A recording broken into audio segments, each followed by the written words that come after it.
നമസ്കാരം. സോഫ്റ്റ്വെയർ അപ്ഡേറ്റിന് പിന്നാലെ ഐഫോണുകളിൽ പ്രശ്നം നേരിടുന്നതിൽ ടെക് ഭീമനായ ആപ്പിളിന് കേന്ദ്ര സർക്കാർ നോട്ടീസ് അയച്ചിരിക്കുകയാണ്. iOS 18+ അപ്ഡേറ്റിന് പിന്നാലെ ഐഫോണുകൾക്ക് പ്രശ്നം നേരിടുന്നതായുള്ള ഉപയോക്താക്കളുടെ പരാതിയെ തുടർന്ന് ആപ്പിളിന്റെ വിശദീകരണം തേടിയതായി കേന്ദ്ര ഉപഭോക്തൃകാര്യ മന്ത്രി പ്രഹ്ലാദ് ജോഷി അറിയിച്ചതായി റിപ്പോർട്ട് ചെയ്തിട്ടുണ്ട്. iOS 18+ അപ്ഡേറ്റിന് പിന്നാലെ ഐഫോണുകളിൽ പെർഫോമൻസ് പ്രശ്നം നേരിടുന്നത് കാണിച്ച് കേന്ദ്ര ഉപഭോക്തൃ സംരക്ഷണ അതോറിറ്റിയാണ് ആപ്പിളിന് നോട്ടീസ് അയച്ചതെന്ന് കേന്ദ്രമന്ത്രി പ്രഹ്ലാദ് ജോഷി വ്യക്തമാക്കിയിരുന്നു. അപ്ഡേറ്റിന് ശേഷം ഐഫോണുകളിൽ ഉണ്ടായ സാങ്കേതിക പ്രശ്നങ്ങളെക്കുറിച്ച് കേന്ദ്ര ഉപഭോക്തൃ ഹെൽപ്പ് ലൈനിൽ നിരവധി പരാതികളാണ് എത്തിയിരുന്നത്. ഇന്ത്യൻ വിപണിയിൽ ഐഫോണുകൾക്ക് പ്രകടമായ വളർച്ച ദൃശ്യമാകുന്ന കാലയളവിലാണ് കമ്പനി ഈ തിരിച്ചടി നേരിടുന്നത്.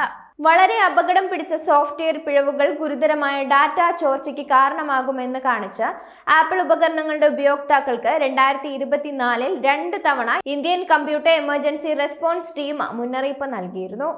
ഐഫോണുകൾക്കുൾപ്പെടെയുള്ളവ ഹാക്ക് ചെയ്യപ്പെടാൻ വളരെയേറെ സാധ്യതയുണ്ട് എന്നായിരുന്നു മുന്നറിയിപ്പ്. iOSന്റെയും iPadOSന്റെയും വിവിധ വേർഷനുകളിൽ പ്രശ്നമുള്ളതായി അന്നത്തെ ജാഗ്രതാ നിർദ്ദേശത്തിലുമുണ്ടായിരുന്നു. രാജ്യത്തെ ഏറ്റവും വലിയ 5 സ്മാർട്ട്ഫോൺ ബ്രാൻഡുകളിൽ ഒന്നായി ആപ്പിൾ അടുത്തിടെ മാറിയിരുന്നു.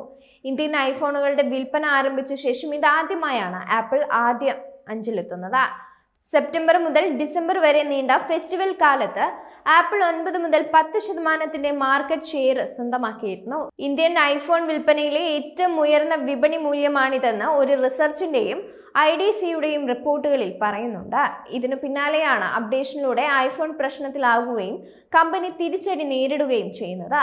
2024 2 വട്ടം Indian computer emergency response team apple ഉപകരണങ്ങളുടെ ഉപയോഗിക്കുന്നവർക്ക് വളരെ അപകടം പിടിച്ച സോഫ്റ്റ്വെയർ പിഴവുകൾ ഗുരുതരമായ ഡാറ്റ ചോർച്ചയ്ക്ക് കാരണമാകുമെന്ന് കാണിച്ച് മുന്നറിയിപ്പ് നൽകിയിരുന്നു.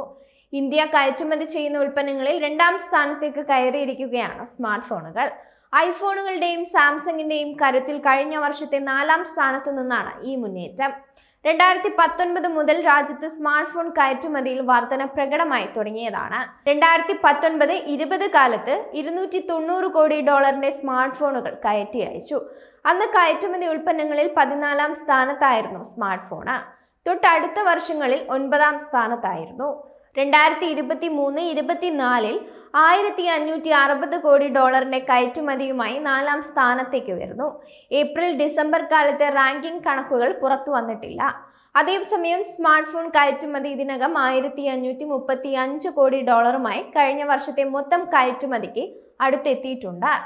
ഐഫോണിന്റെ ഇന്ത്യയിലെ ഉൽപാദനമാണ് സ്മാർട്ട് ഫോൺ കയറ്റുമതിയിൽ ഇന്ത്യയുടെ മുന്നേറ്റത്തിനു പിന്നിൽ. രാജ്യത്തു നിന്നുള്ള സ്മാർട്ട് ഫോൺ കയറ്റുമതിയിൽ മുന്നിൽ 2 ഭാഗവും ആപ്പിൾ ഐഫോൺ ആണ്.